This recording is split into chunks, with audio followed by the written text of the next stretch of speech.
Good morning, student. In a previous class, we studied about the role of hormones in initiating reproductive function and what is the reproductive phase of life in humans.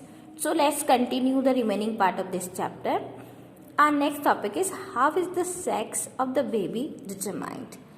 Student, we often hear that the woman talking about that is who is going to have a baby and whether she will have a baby girl or a boy.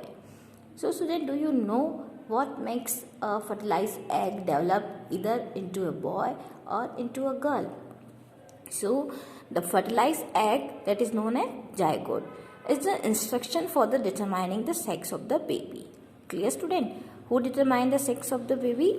The fertilized egg, or we can say the zygote is the instruction for determining the sex of the baby. So, this instruction is present in the thread-like structure that is known as chromosomes. What is chromosome? The thread-like structure. So, the determining of sex, the instructions are present on the thread-like structure that is known as chromosomes, and chromosomes are present in the fertilized egg. And what is fertilized egg? That is zygote. So, the chromosomes are present inside the nuclei of every cell. And all human beings have 23 pairs of chromosomes. 23 pair means there are 46 chromosomes in the nuclei or other cells. And 2 chromosomes out of these means from the 23 pairs, or we can say from the 46. So the 2 chromosomes of these are the sex chromosomes and they are known as X and Y in a male. And female also has 2 chromosomes, that is X. So while a male has 1 X and Y chromosomes, and beside this the female have 2 X chromosomes, and these gametes, egg and sperm, have only one set of chromosomes. So the fertilized egg always has 1 X chromosomes, but the sperm have 2 kinds. That is, one kind has X chromosomes, other kind has Y chromosomes. You can understood it by the this figure. In this figure, when a sperm that obtained X chromosome fertilized the egg, the zygote would have 2 X chromosomes. So, when the X is fertilized, the sperm X is fertilized with the egg X, then there is a develop into a female child. If the sperm that contributes Y chromosome and to the egg fertilized, the zygote would develop into a male child. So, clear, student, when the X is fertilized with the X, there is a baby girl, and when the Y is fertilized with the X, there is a baby boy. So, the sex chromosomes of the father is determine the sex of an unborn baby. Clear, student? The sex chromosomes of the father, that is determine the sex of an unborn baby. So there is the belief that the mother is responsible for the sex of her baby is completely wrong, and it is that to blame to the woman that for this that is totally unjustified. So जो भी mail और female baby होता है वो पूरा determine किस पे करता है? On the father. सो ये कहना गलत हो जाता है कि mother is responsible for the baby child. Our next topic is hormones, then other sex hormones. Student, you know that the pituitary gland, that is known as the master gland, and is attached to the brain. You can see in the picture. The pituitary hormones stimulate the hormonal secretion of testes and ovaries.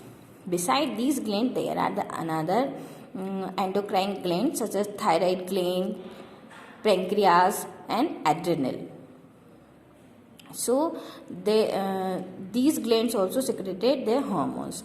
Thyroid gland secreted thyroxine hormone, and due to the insufficient secretion of thyroxine, a person can suffer from a disease that is known as goiter.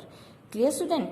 So the goiter is the person is suffer from the goiter because there is the thyroxine hormone is insufficient. Thyroxine hormone is insufficient, and the insulin and another hormone is secreted from the pancreas.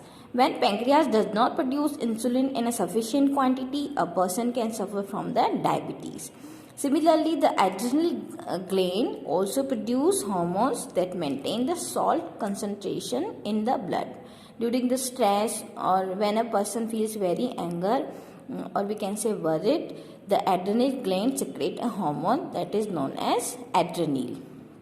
But these glands, thyroid and adrenal, secrete their hormones when they get message from pituitary gland through its hormones. So the normal body growth of the baby, that is dependent on the hormones secreted from the pituitary gland, that is called growth hormones.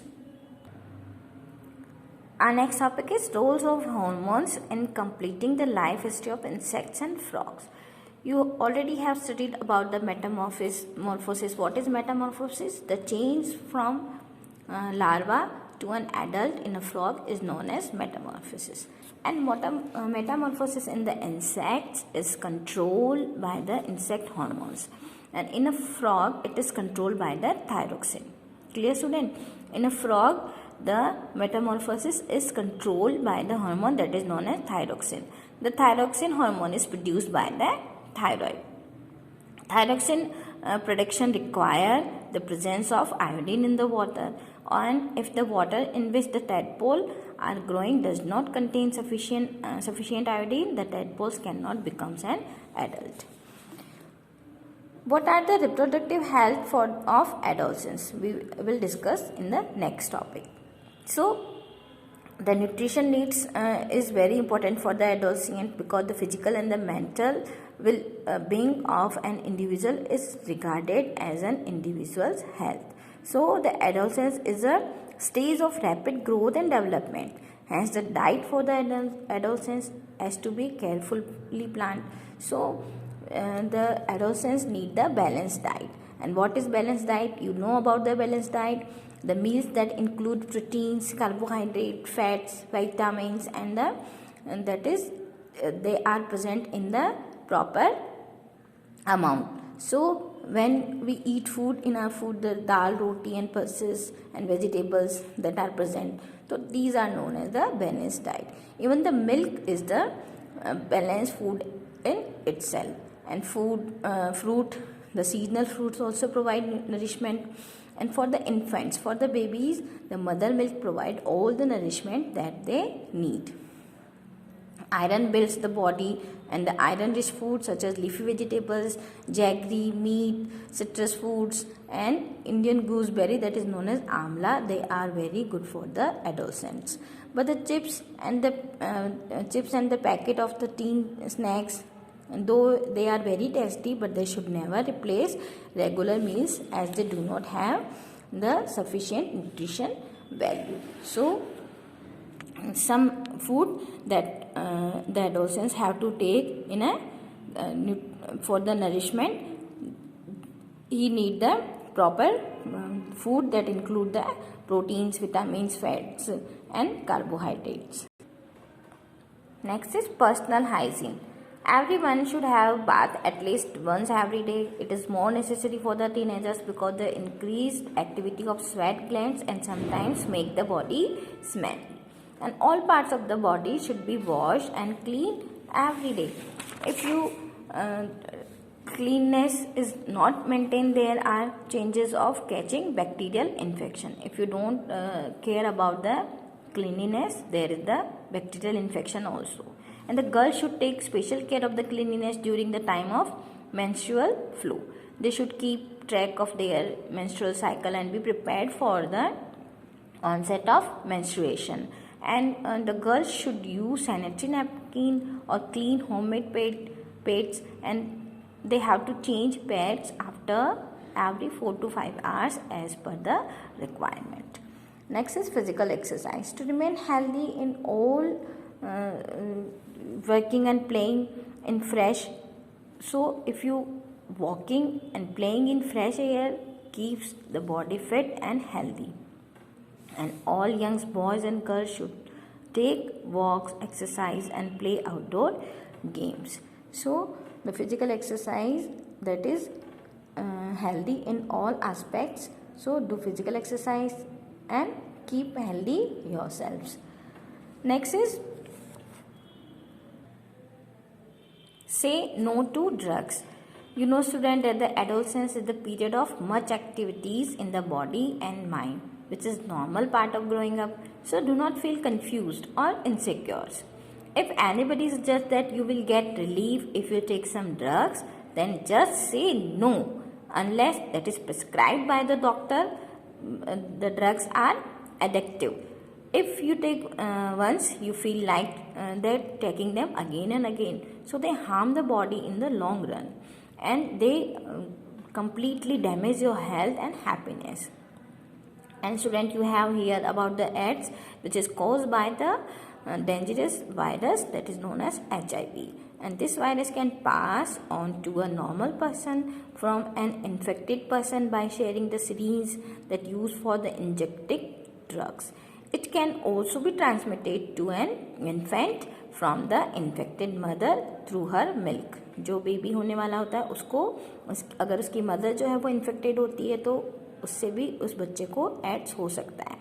The virus can also be transmitted through sexual contact with a person that are also infected from the HIV. So student, you should care about you, because this age is the period of much activity in the body and mind. So this is the normal part of growing up, and there is no need to feel any confused or insecure. So student, your chapter is complete. I hope you understood this chapter.